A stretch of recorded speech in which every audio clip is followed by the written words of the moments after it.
Earlier today, you said to Senator Kennedy that President Trump never demanded you to cut interest rates in your job interview. Is that your sworn testimony? That is, Senator. Okay. Well, someone here is lying then, because it's either you or President Trump. Because in an interview with the Wall Street Journal of December 12th, President Trump confirmed that he pressed you on your commitment to support interest rates cuts. And I quote, "During a 45-minute meeting with Warsh on Wednesday at the White House, the president pressed Warsh on whether he could trust him to support interest rate cuts if he were chosen to lead the central bank. According to people familiar with the meeting, Trump in the general interview confirmed that, repeating." Mr. Chairman, I'd like to enter for the record the Wall Street Journal article, December 12th. Trump says he's leaning towards Warsh or has it to lead the Fed. So, this brings up an issue of credibility at this point. Who's lying here? Is it you or the president? Because the president confirmed that he did ask you to cut interest rates. Senator, there's, of course, a third alternative. You cite a couple of reporters for a leading financial newspaper. I recall reading that story at the time. Did you issue a correction? I think those reporters either need better sources or better journalist standards. Did you ask for a correction?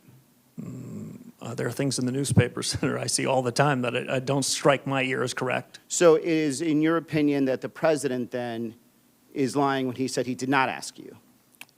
I can only repeat to you, Senator, what I said to several of your colleagues. So you did not?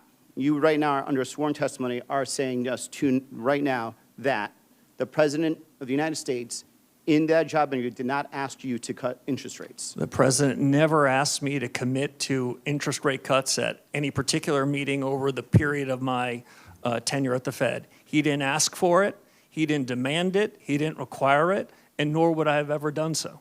So if these reporters come back and say to do another follow-up on this and they confirm what they heard, what will your response be? Well, my response would be what I suggested to you a few moments ago.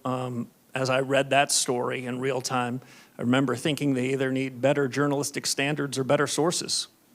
So, here's my problem, Mr. Chair and colleagues. And Mr. Warsh, I think you're incredibly qualified. But a lot of us are actually worried about the integrity of the Federal Reserve. We're worried about what this means for the economic markets, and we're worried about what this means for inflation. We're worried about your independence, and now we're hearing direct contradictions whether or not you were directly asked by the president to cut interest rates, and you're saying no, and he's saying yes. And I think for a lot of us, there's a question now of credibility. And I think there's a real reason why many of us are not voting no. As a matter of fact, until you verbally spoke to Mr. Kennedy and answered his question that he did not the president did not ask you to cut interest rates, this was not even going to be brought up. So there's definitely right now a true question about who is lying here. It's either you or it's the president. I yield back.